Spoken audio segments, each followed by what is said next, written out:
अभिषेक गुप्ता उस बिल्डिंग में उस समय मौजूद थे। कोई बड़ा दुर्घटना होने की संभावना है। डर के कारण अपने बड़े अधिकारियों के आदेशों का पालन करते नजर आते हैं। जब विकास दिव्यकीर्ति को ट्रोल किया गया तब विकास दिव्यकीर्ति और उनकी कोचिंग संस्था देर से एक प्रेस रिलीज करती। हमारे भारत में जमकर बारिश हो रहा है और मानसून के चक्कर में राज्य में बारिश हो रही है। इस मॉडर्न जमाने में शहरों में बारिश का पानी निकलने की अच्छी व्यवस्था नहीं है। हमारे देश के कई सारी स्मार्ट सिटीज जो केवल कहने के लिए स्मार्ट सिटीज, वहां पर पानी निकलने की कोई व्यवस्था नहीं है अच्छी तरह से। जैसे जैसे बारिश का पानी तेज होता जाता है वैसे वैसे दिल्ली जैसे बड़े शहरों में पानी भरने लगता है। जब ज्यादा बारिश होती है तो पानी को एक जगह इकट्ठा कर लिया जाता है और पानी को निकलने में बहुत ज्यादा दिक्कतों का सामना करना पड़ता है। वर्कर को बहुत ज्यादा हार्डवर्क करना पड़ता है, तब जाकर के पानी एक जगह से दूसरी जगह शिफ्ट किया जाता है। आपने कई जगह न्यूज में सुना होगा कि शहर में कई घरों में पानी घुस गया, जिसकी वजह से लोग परेशान हो जाते हैं और रहने के लिए भी कम जगह बचता है। इसी कम जगह को पूरा करने के लिए शहर वाले बिल्डिंग के नीचे बेसमेंट में रूम बना देते हैं। एक फ्लोर नहीं बल्कि 2 या 3 फ्लोर तक बना दिया जाता है ताकि कुछ लोगों को वहां भी रहने के लिए भेजा जा सके। शहर में रहना मुश्किल तब हो जाता है जब पूरे शहर में पानी भर जाता है तो बेसमेंट भी नहीं बचता, वहां भी पानी भरना शुरू हो जाता है। शहर के लोगों के लिए और ज्यादा दिक्कत होने लगता है, जिसके कारण शहर के लोगों को और ज्यादा दिक्कत होने लगता है रहने के लिए। इस समय दिल्ली में जमकर बारिश हो रही है, जिसके कारण दिल्ली वासियों को रहने के लिए मुश्किल होता जा रहा है। दिल्ली में एक ऐसी घटना हो गई है, अगर आप 1 मिनट के लंबे सफर के लिए निकलते हैं, जो रास्ता आपको 1 मिनट में पार कर लेना चाहिए, उस रास्ते को पार करने में 4 घंटे का समय लग गया। इतना ज्यादा ट्रैफिक हो गई थी दिल्ली के अंदर।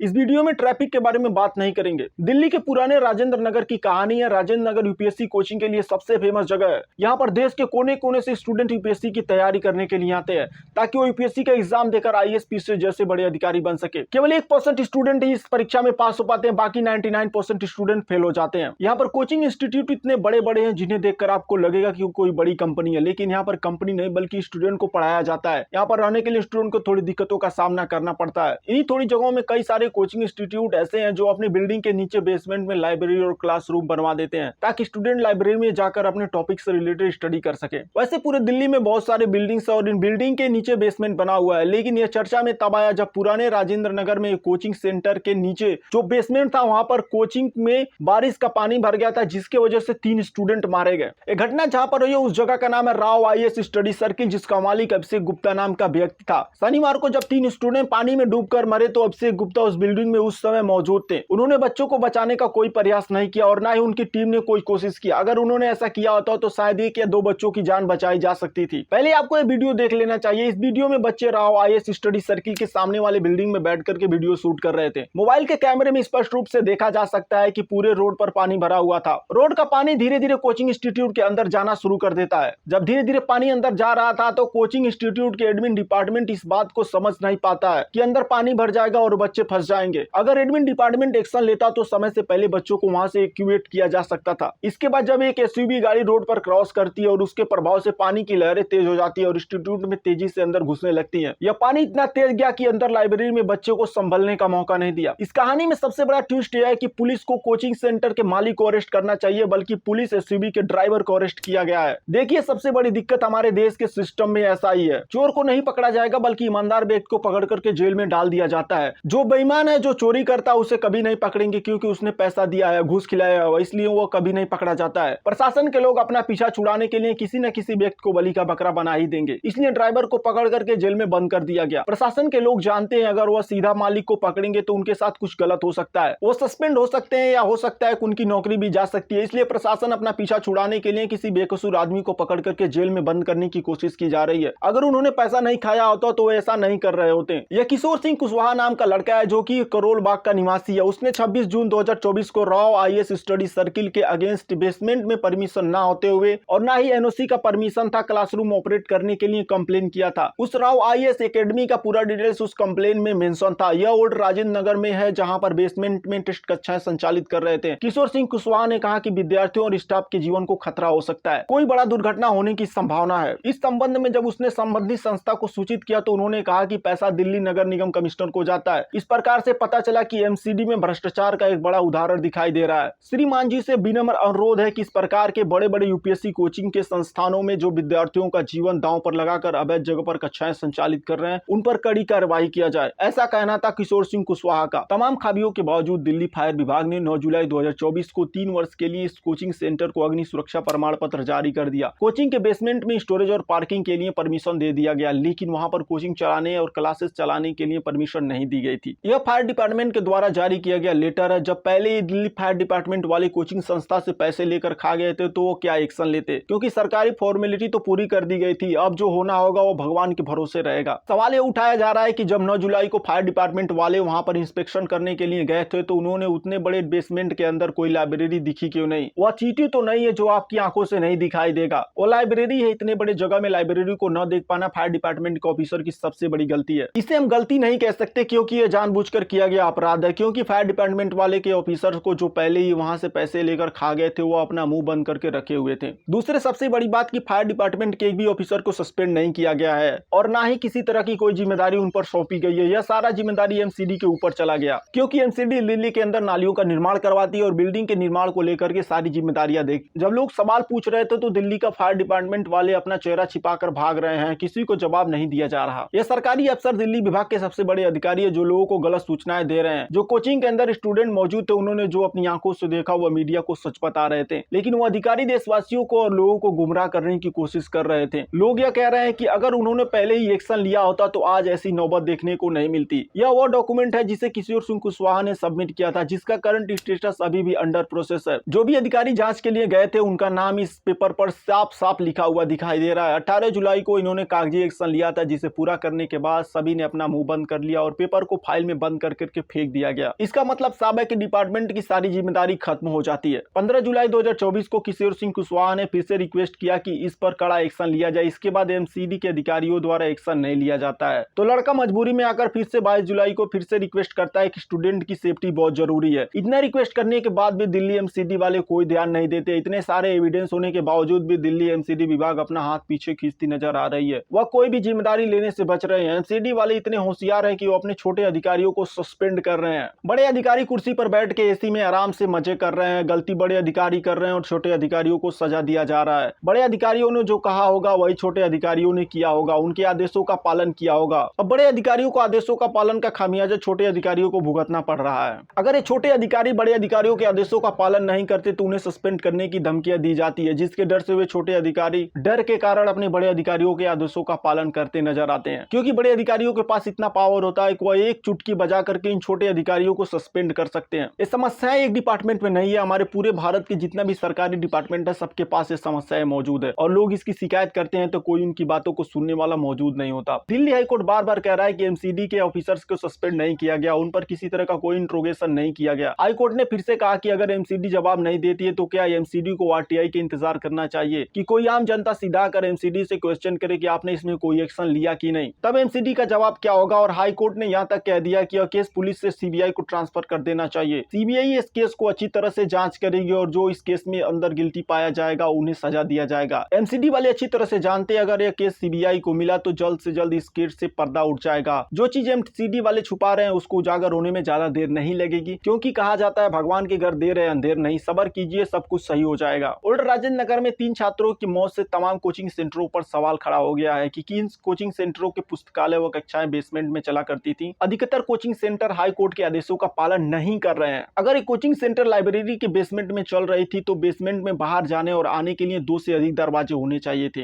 राव आईएएस स्टडी सर्किल के केस में ऐसा नहीं था। इस कोचिंग सेंटर के बेसमेंट में जाने और आने के लिए केवल एक ही दरवाजे थे। इस दरवाजे को पार करने के लिए स्टूडेंट को बायोमेट्रिक सिस्टम के द्वारा अंदर या बाहर जाने की अनुमति थी। इतनी भारी सुरक्षा को देखकर ऐसा लगता है कि अंदर करोड़ों का सामान रखा हुआ था। अगर एक नॉर्मल सा ताला भी लगा देते तो उसके अंदर कोई चोरी करने नहीं जाता, क्योंकि 200, 500 या 1000 रुपए की किताब के लिए कोई चोरी करने नहीं जाएगा। क्योंकि यूपीएससी की तैयारी करने वाले स्टूडेंट जो 1 से लेकर के 2 लाख रुपए तक फीस दे देते हैं। इन कोचिंग संस्थानों की नीयत इतनी गिरी हुई है कि वो अपनी लाइब्रेरी के अंदर बायोमेट्रिक सिस्टम लगाकर बैठे हुए हैं ताकि उनका बेशकीमती हीरा चोरी ना हो जाए। अगर आपको अटेंडेंस चाहिए था कि कितने बच्चे आते हैं और कितने नहीं आते तो इसके लिए आप बायोमेट्रिक सिस्टम को बाहर ही लगा सकते थे, अंदर लगाने की कोई जरूरत थी ही नहीं। इतनी बड़ी चूक हुई है कोचिंग सेंटर से कि इसकी जिम्मेदारी कोचिंग सेंटर लेने से मना कर रहे हैं। जो स्टूडेंट इस घटना में मारे गए उनको अधिक से अधिक कंपनसेशन मिलना चाहिए। देखिए, पैसे से तो किसी की जिंदगी वापस नहीं लाई जा सकती, लेकिन इन पैसों से उनके परिवार के कुछ जरूर मदद मिल सकती है। हर साल वर्षा के कारण सड़क पर जल भराव की वजह से बेसमेंट में पानी भर जाता था, फिर भी कोचिंग सेंटर बेसमेंट में पुस्तकालय का संचालन जारी रखे हुए थे। नियमों के तहत यहाँ तो न तो कक्षाएं संचालित करने की अनुमति थी और न ही पुस्तकालय चलाने की अनुमति थी। हाई कोर्ट का कहना था कि केवल स्टोरेज और पार्किंग का परमिशन था बेसमेंट के अंदर। हालात यह है कि ओल्ड राजेंद्र नगर के अंदर 95% कोचिंग सेंटर ऐसे हैं, लगभग 4000 कोचिंग संस्थाएं अपने पुस्तकालय व कक्षाएं बेसमेंट में चलाया चलाया करते थे। यही हाल दिल्ली के अन्य जगहों का भी है। मुखर्जी नगर में पिछले वर्ष हुए हादसे के बाद रोक लगा दिया गया था। बेसमेंट में स्टडी से रिलेटेड कोई एक्टिविटी नहीं होगी। अगर पूरी तरह से फायर सेफ्टी रखा जाता है तो किसी भी भवन में के बेसमेंट का उपयोग कार्यालय और व्यावसायिक उद्देश्यों के लिए किया जा सकता है। उस जगह पर पर्याप्त मात्रा में निकास और पहुंच मार्ग होना बहुत जरूरी है। हादसा होने के बाद अन्य कोचिंग सेंटर के बेसमेंट में बने पुस्तकालयों पर जाने से रोक लगा दिया गया है। जो क्लासेस बेसमेंट में चला करती थी वो भी परमानेंट बंद कर दी गई है। कोचिंग संचालक छात्रों से पुस्तकालय के नाम पे 3 से 4 हजार रुपए वसूलते थे। इसके लिए उन्हें 8 से 9 घंटे तक पढ़ने की अनुमति दी जाती थी। पुस्तकालय आमतौर पर रात को बंद कर दिया जाता था, लेकिन जैसे जैसे परीक्षाएं पास आती हैं वैसे 24 घंटे तक पुस्तकालय खुला रहता है ताकि स्टूडेंट अपने टॉपिक से रिलेटेड स्टडी कर सके।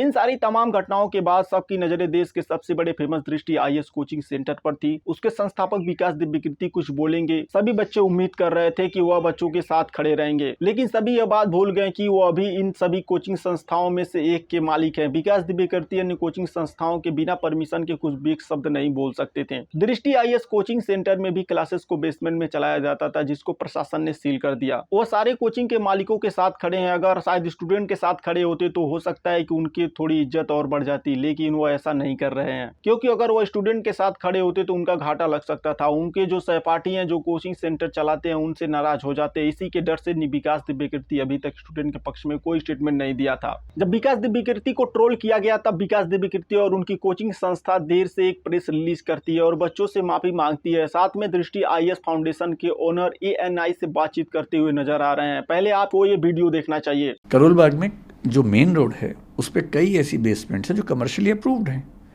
पूरा हमारे पास एनओसी है उसका। एमसीडी ने उसको अप्रूव किया, कमर्शियल बेसमेंट के नाम से अप्रूव किया। कमर्शियल बेसमेंट में लिखा है कि क्या क्या एक्टिविटीज़ कर सकते हैं। ऑफिस चला सकते हैं या गोदाम बना सकते हैं या एक दो चीज़ें और लिखी हैं। ऑफिस ही चल रहा है, 2 एग्जिट हैं, छोटे छोटे एग्जिट हैं 2, सारे फायर प्रोविजंस हैं, पर सील किया। वहाँ पे कोई क्लासेस नहीं चल रही थी, कोई क्लास नहीं, एक भी नहीं। बेसमेंट में कोई करोल बाग एक भी नहीं, एक भी क्लास नहीं चल रही थी। ऑफिस क्लास हमारी बेसमेंट में सिर्फ मुखर्जी नगर नेहरू विहार में चल रही थी। उसकी वजह ये है, और बाकी 1-2 सेंटर्स में बहुत छोटी 2 क्लासेस, क्योंकि वहाँ पर ऐसी शायद मेरे ख्याल से मनाही नहीं है। बहुत छोटे 10, 20, 50 बच्चों वाले जो क्लासेस होते हैं वो भी मैंने कल मना करवा दिया कि वहाँ नहीं चलाएंगे हम। मुखर्जी नगर में दिक्कत क्या है कि बहुत छोटा इलाका है, छोटे छोटे घर हैं वहाँ पर। उन सब घरों में एक एंट्री एग्जिट है। अगर आप वहाँ क्लास चलाएं, 200 बच्चे हैं, 100 बच्चे हैं और आग लग जाए तो बहुत रिस्की हो जाता है, जो एक इंसिडेंट दिखा भी हमने। मेरी समझ में उस इलाके में सबसे ज़्यादा सुरक्षित बिल्डिंग वही कमर्शियल मॉल की है जो हमने ली। हमने 2012-13 में वहाँ काम करना शुरू किया, केवल ऊपर, बेसमेंट का हमें आइडिया भी नहीं था। वहाँ बेसमेंट में 3 इंस्टीट्यूट्स क्लासेस चलाते थे, बाद में एक और बढ़ा, 4 हो गए, हम नहीं थे। 2017-18 के आसपास शायद पहली बार हमें जब ज़रूरत पड़ी तो पता लगा कि ये क्लासरूम नीचे उपलब्ध है। वहाँ 3-4 इंस्टीट्यूट चल रहे थे पहले से, तो हमने ये एज्यूम किया कि इसका हमारे परमिशंस होंगी, तो हमने लिया। धीरे धीरे कंपटीशन ऐसा हुआ कि वो इंस्टीट्यूट्स वहाँ से चले गए, क्योंकि उतना नहीं मैनेज कर पाए। जब वो चले गए तो मॉल के मालिक ने हमसे कहा कि अगर आप चाहें तो आप इसको ले लीजिए। हमने लिया। आखिरी एक और इंस्टीट्यूट था, उसने भी कुछ दिन पहले तक रखा हुआ था, बाद में फिर वो मॉल की तरफ से हमें मिला।